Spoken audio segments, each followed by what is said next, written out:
प्रतिनिधि सभाको यो बैठक एउटा विशिष्ट परिस्थितिमा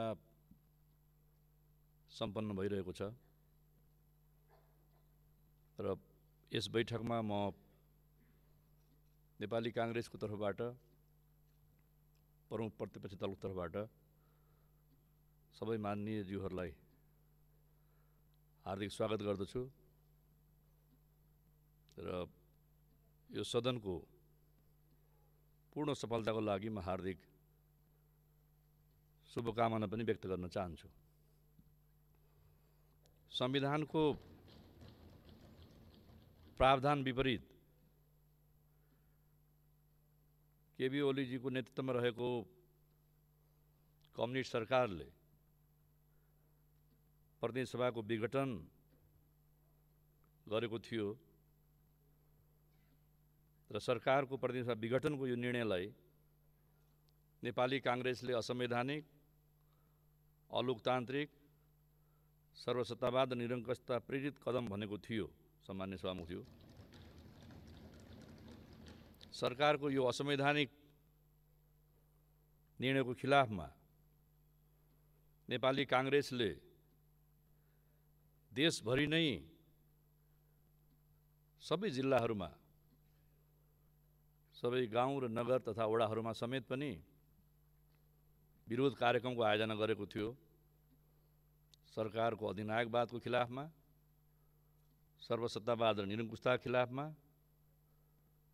संविधान विरुद्धको सरकारको कदमको खिलाफमा, संविधानको रक्षाको लागि।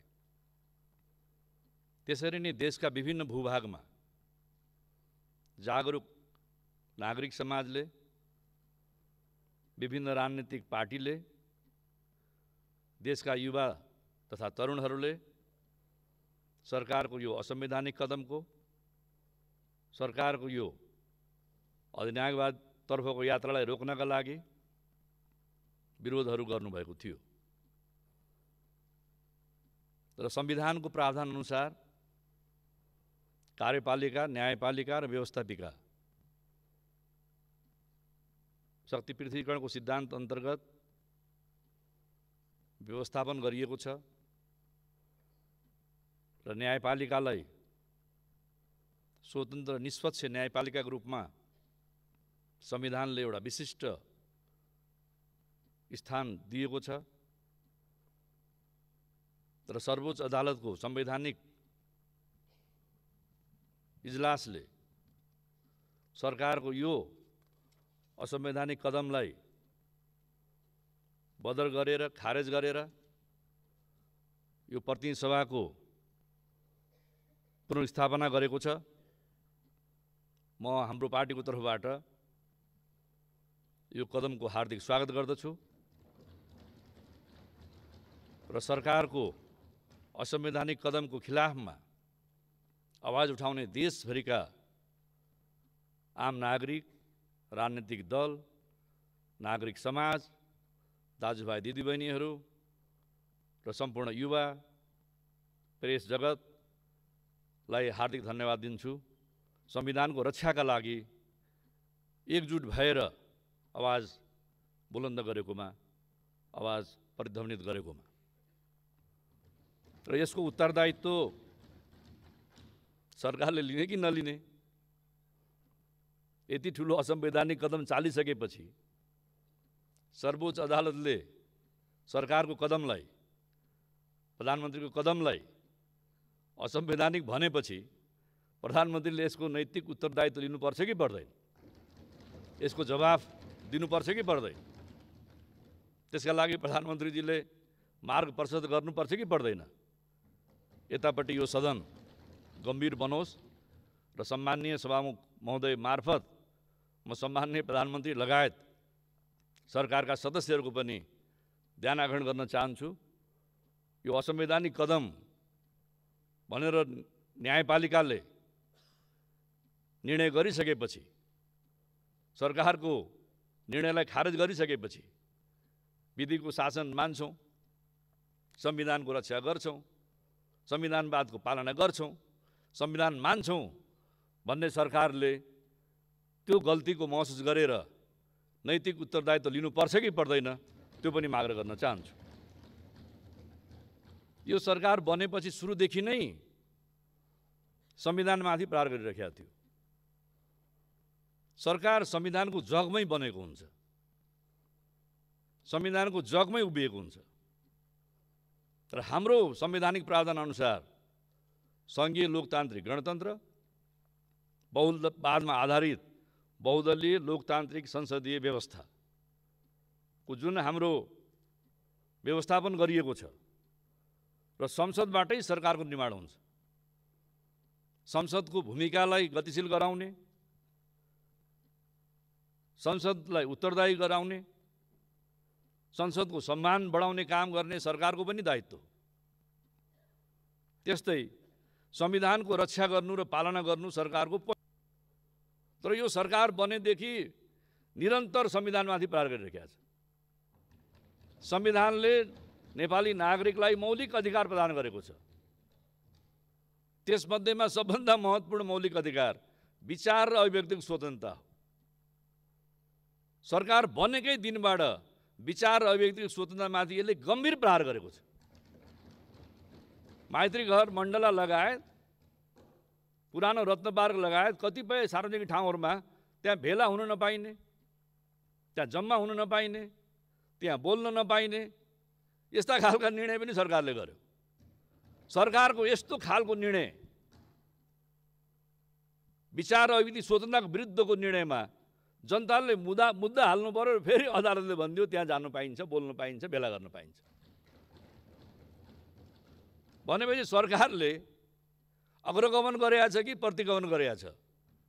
एकपटक सरकारका सम्माननीय प्रधानमन्त्री र माननीय मन्त्रीजीहरूले छातीमा हात राखेर संविधानको किताबमाथि चाहिने हात राखेर तपाईहरु आफैले सोध्नुहोस्, के संविधान जुन स्पिरिटमा हामीले बनाएका थियौं त्यही स्पिरिटमा तपाईहरुले पालना गर्दै हुनुहुन्छ?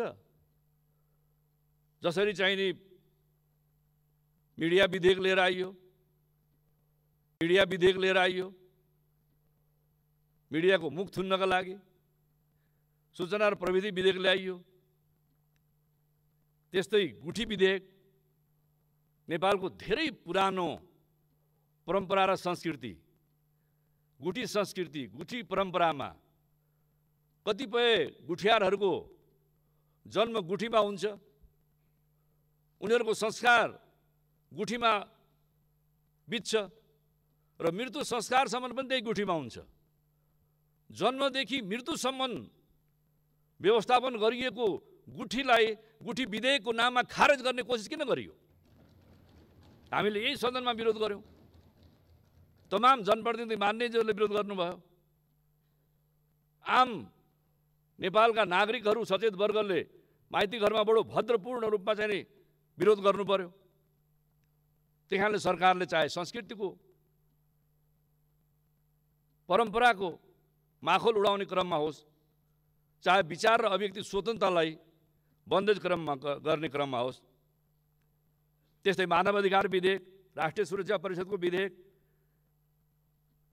नेपाल विशेष सेवासँग सम्बन्धित विधेयक, जहाँ कुनै पनि नागरिकको गोपनीयतालाई चाहिँ तपाईलाई हरण गर्न सकिने, कसैको पनि टेप या कम्प्युटर या उसका चाहिँ ल्यापटपहरूदेखि लिएर सबै कुराको चाहिँ सरकारले पूर्ण रूपमा बन्देज अनुगमन गर्न सक्ने, यो निरङ्कुश तानाशाही भएको देशमा मात्रै हुन्छ। जहाँ प्रजातन्त्र छ, जहाँ लोकतन्त्र छ, जहाँ विधिको शासन छ, उत्तरदायी सरकार छ, त्यहाँ यस्तो खालको नागरिकको गोपनीयतालाई समाप्त गर्ने सरकारले यस्ता खालका विधेयकहरू ल्याउन पाउँदैन। र हाम्रो संविधानमा पनि विचार र अभिव्यक्तिको स्वतन्त्रता जस्तै नागरिकको, जनताको गोपनीयता सम्बन्धी पनि अधिकार छ। त्यसले यो सरकारले यस्तो खालको ल्यायो। अर्कोतिर पछिल्लो पटक नोभल कोरोना भाइरसको महामारी छ, कोभिडको महामारी छ, त्यसका बारेमा यहाँ गम्भीर छलफल गरौँ, जनतामा एउटा भरोसा र विश्वास जगाउँ, जनतालाई पनि साथै लिएर जाउँ। राज्यको पहिलो दायित्व नागरिकको जीवन रक्षा हो। कुनै पनि नागरिकको, एउटा पनि जनताको अकालमा मृत्यु भयो भने सरकारले जिम्मेवारी लिनुपर्दछ। यति गम्भीर महामारी, यति गम्भीर सङ्कट भइरहेको बेलामा छलफल गरौँ, सरकारले व्यवस्थापन गरोस् भन्दाखेरि अत्यन्तै अस्वाभाविक ढङ्गले चाहिँ नि सदनको अन्त गर्नु हो। यहाँ सामान्य चाहिँ नि तपाईँलाई छलफल पनि गरिएन, सामान्य शिष्टाचार पनि राखिएन। एकलौटी ढङ्गले एकदमै तपाईँलाई अपरझट भूमिगत शैलीमा मिटिङ राख्नु त ठिकै थियो, भूमिगत शैलीमा पार्टीको मिटिङ राख्नु, भूमिगत शैलीमा जनप्रतिनिधि सभा संसदको बैठकै चाहिँ तपाईँलाई अन्त गरिदिनु भयो। त्यसपछि आरोप प्रत्यारोप के महाभियोग आउँछ, के आउँछ, महाभियोग आएर त सामना गरे भइहाल्थ्यो नि त। त्यसले महाभियोग आउँछ भनेर सदनको बैठकै अन्त गरिदिने, त्यसमा छलफलै गर्नु पाइएन। हामी धैर्यतापूर्वक चाहिँ सरकारलाई सहयोग गरिरहेका छौँ। यो कोभिड-19 को महामारीको बेलामा जनताले मुख थुनेर सहयोग गरिरहेका छन्, भोको पेट र चाहिँ नाङ्गो आङले सहयोग गरिरहेका छन्। हिँड्दा हिँड्दा एउटा गाउँ बस्तीमा बस्या, एउटा सहरमा बस्या मान्छे आफ्नो घरमा फर्किँदाखेरि हिँड्दाखेरि चप्पल चाहिँ नि फाटेर, चप्पल जुत्ता खिएर, पैताला पनि खियो, त्यस्तो अवस्था पनि सरकार छ कि छैन भन्ने थाहा भएन।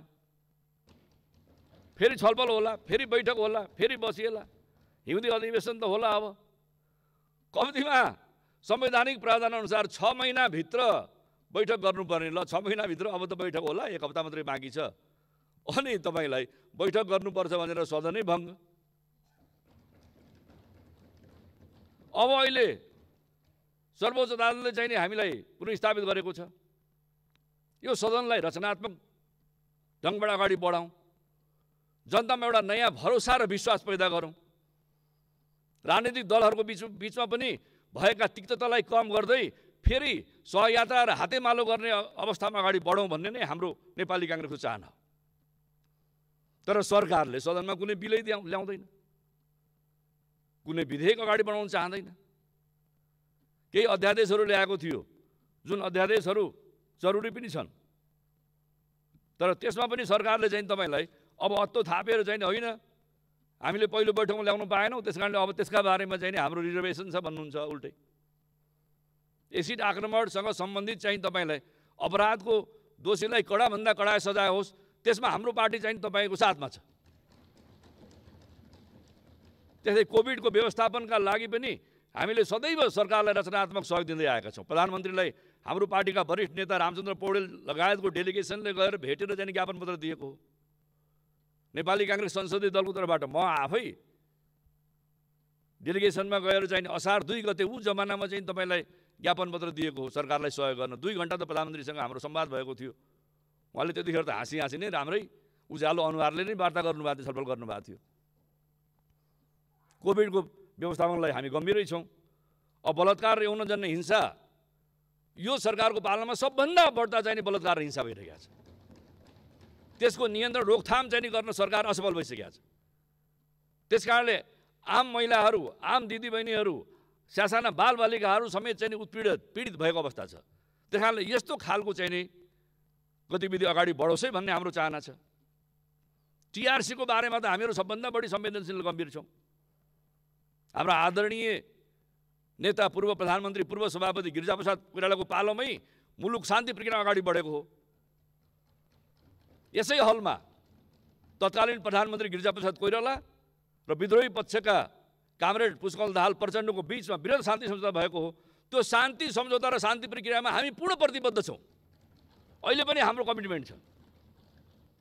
तर जतिखेर चाहिँ तपाईँलाई यो हलमा अँध्यारो अनुहार लगाएर, मलिन अनुहार लगाएर केही नेताहरू बस्नु भएको थियो, उहाँहरू अहिले विभिन्न बहानामा यो शान्ति प्रक्रियालाई ध्वस्त पार्न, शान्ति प्रक्रियालाई अवरोध गर्न लागिरहनु भएको छ। समय आयो भने त्यो पार्टीको नाम र समय आयो भने त्यो पार्टीका नेताहरूको नाम पनि भनौँला। अहिले यस्तो बेलामा, विशिष्ट बेलामा बढी चित्त किन गर्ने? तपाईँहरू आफैलाई थाहा होला, पुरानो फोटो हेरेर थाहा भइहाल्छ नि कसको अनुहार मलिन थियो। एउटा प्रक्रियामा हामी अगाडि बढिसकेका छौँ। त्यस कारणले त्यो शान्ति प्रक्रिया बारेमा हामी सबैभन्दा संवेदनशील र गम्भीर छौँ। त्यस कारणले गर्दाखेरि म सम्माननीय सभामुखज्यू, यो अवस्थामा चाहिँ नि कसैले कसैलाई दोष लगाउने भन्दा पनि मुलुकलाई कसरी चाहिँ नि हामीले अगाडि बढाउने, यो संविधान कसरी हामीले सफल गर्ने।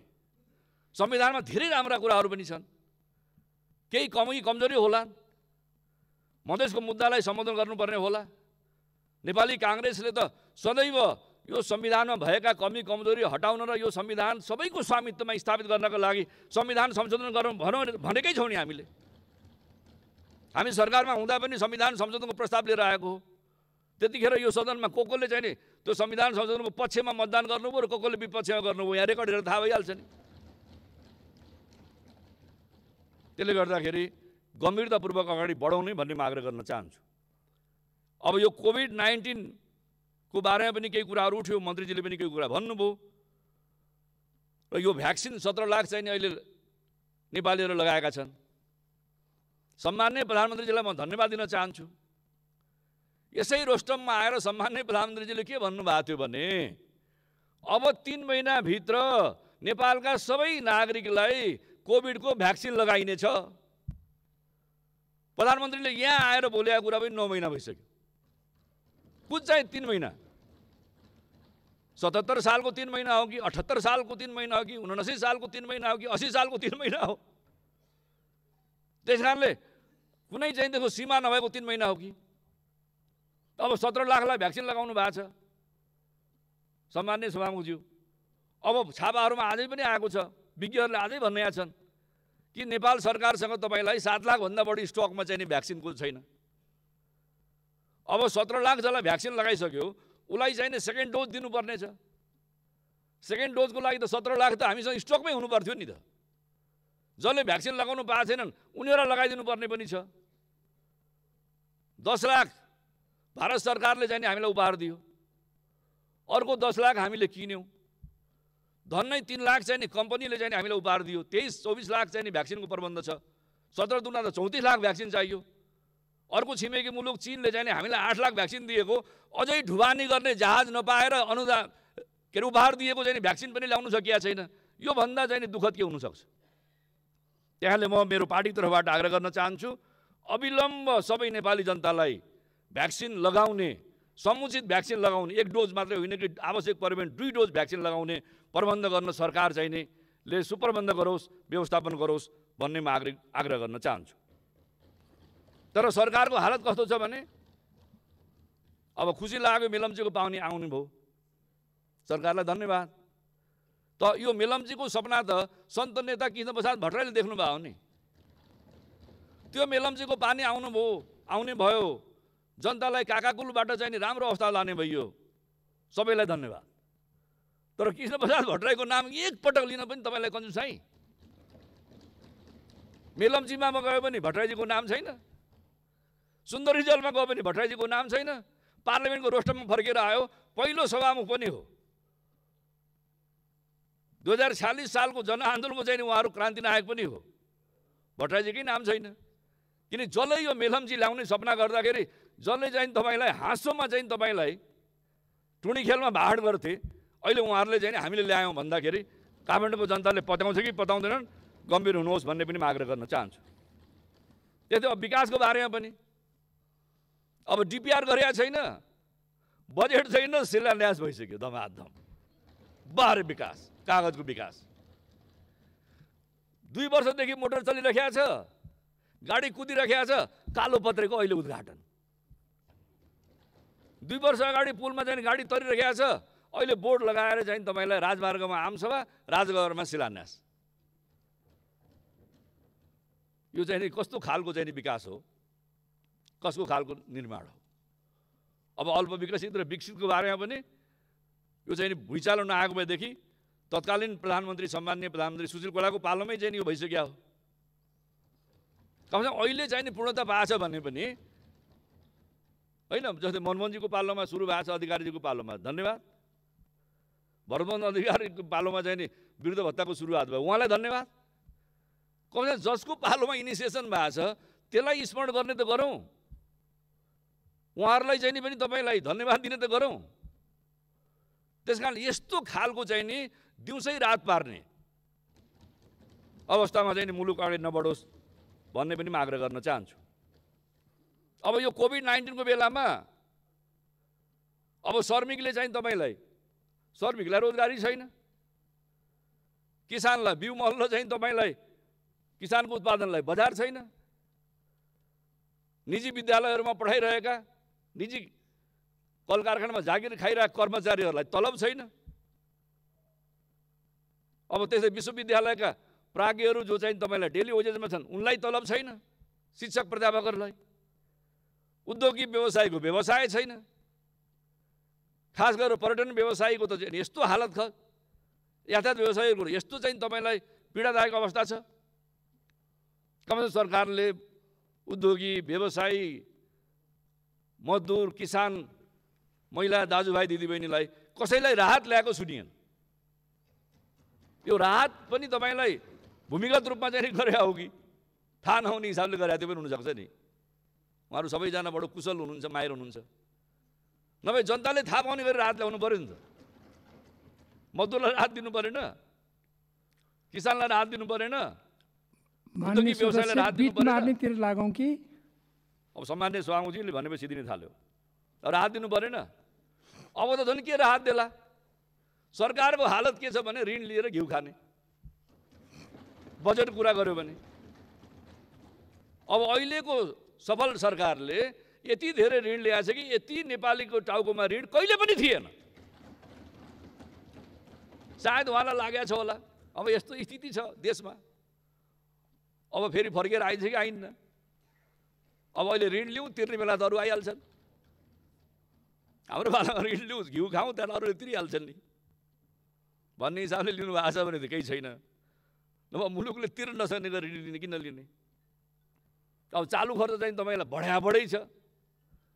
सरकार मितव्ययिता भन्छ, सुशासन भन्छ, तर चाहिँ तपाईँलाई ऋण चाहिँ नि बढै छ। राजनीतिक नीति चाहिँ दिनानुदिन भाका भइछन्। त्यस कारणले तपाईँलाई अब चालु खर्च बढै छ, तर पुँजीगत खर्च चाहिँ नि घटै छ। अब पुँजीगत खर्च घटाउनु भएको छ, पुँजीगत खर्च गर्नु सक्नु भएको छैन। सङ्घीय सरकारले सकेका छैन, प्रदेश सरकारले सकेका छैन, स्थानीय सरकारलाई तपाईँहरूले चाहिँ नि कुनै महत्त्व दिनुभएको छैन। भनेपछि जब पुँजीगत खर्च चाहिँ तपाईँहरूको घटै छ भने विकास कसरी बढ्या छ? चालु खर्च बढाउने, पुँजीगत खर्च चाहिँ नि घटाउने, अनि सम्बन्धित विकास चाहिँ नि एजेन्सिजहरूलाई चाहिँ नि ल 20% खर्च नगर, हामी बजेट दिन सक्दैनौँ भनेर तपाईँहरूले सर्कुलर, आन्तरिक सर्कुलर गर्ने, अनि विकास चाहिँ नि हामीले एकदमै चुचुरामा पुऱ्याएको छौँ भनिदिने। त्यहाँले कृपा गरेर जे हो त्यही गर्नु पऱ्यो नि। म सम्मान्य सभामुखजी मैले अब सिद्ध्याउँछु र अन्तिममा म के भन्छु भने जसरी यो सरकार बन्दाखेरि अर्थमन्त्रीले बडो उत्साहित भएर पूर्ववर्ती सरकारले ऋणमा नेपाल पारेको थियो, हामीले चाहिँ तपाईँलाई सबैलाई घिउ खुवाउँछौँ भनेर जसरी श्वेत पत्र निकाल्नु भएको थियो नि, व्हाइट पेपर निकाल्नु भएको थियो नि, होइन? याद होला नि। त्यो व्हाइट पेपरमाथि छलफल गर्नु पऱ्यो।